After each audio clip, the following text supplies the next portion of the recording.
Hi, it's Paul, and today I'm going to teach you a secret from martial arts, from Kung Fu.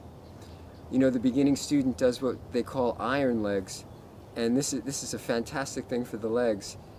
Um, Let me just talk a little bit about the legs. You know, in Chinese medicine, they're actually a diagnostic tool. If you go to a Chinese doctor, they're going to look at your legs, and if you see skinny, weak, flabby legs, they're going to say, wow, this person's in trouble. And you have to ask why. Well, one reason is, of course, the legs are the pumps. They pump the blood, up the veins and return it to the heart. So if you have weak circulation, you're going to have edema, and so many people have that in our culture. They have big fat ankles, big fat feet. They wake up, their feet are swollen. That's poor circulation. You want to have really good circulation in the legs. You want to have strength in your legs. In Qigong, they actually consider the legs the reservoir of Qi. As you build up your vitality, you store it in your Dantian, and then when it overflows the Dantian, it goes and stores in the legs. So a super healthy person is going to have really strong legs. So this is one of the ways that the Kung Fu masters accomplish this. And it's fantastic. I mean, when I used to ski a lot, my buddies,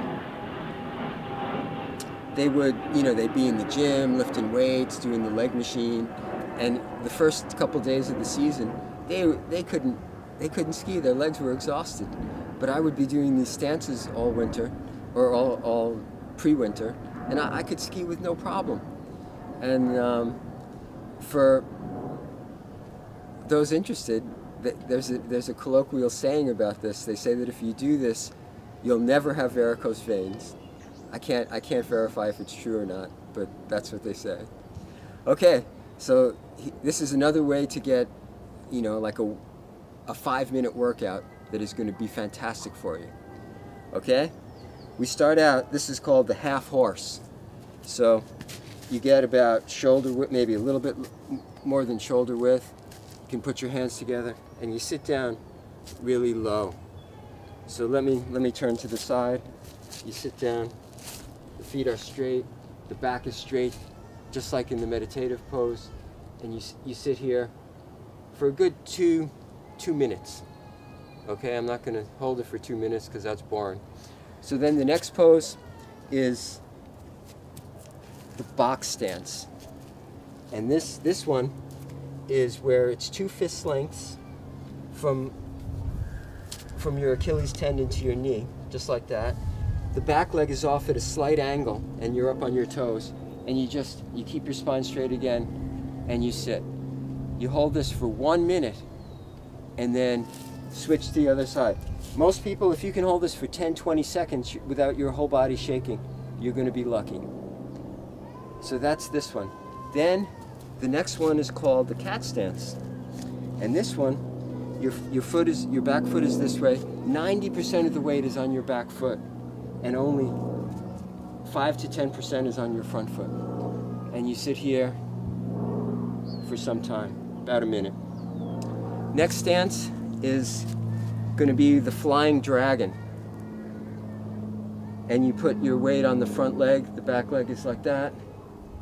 Try to keep your back somewhat straight and sit down in this stance as much as possible. You could also just do the regular dragon, which is a lot easier. And you can sit down really low. Final stance, stand on one leg and bend as deep as you can and extend the legs straight and hold.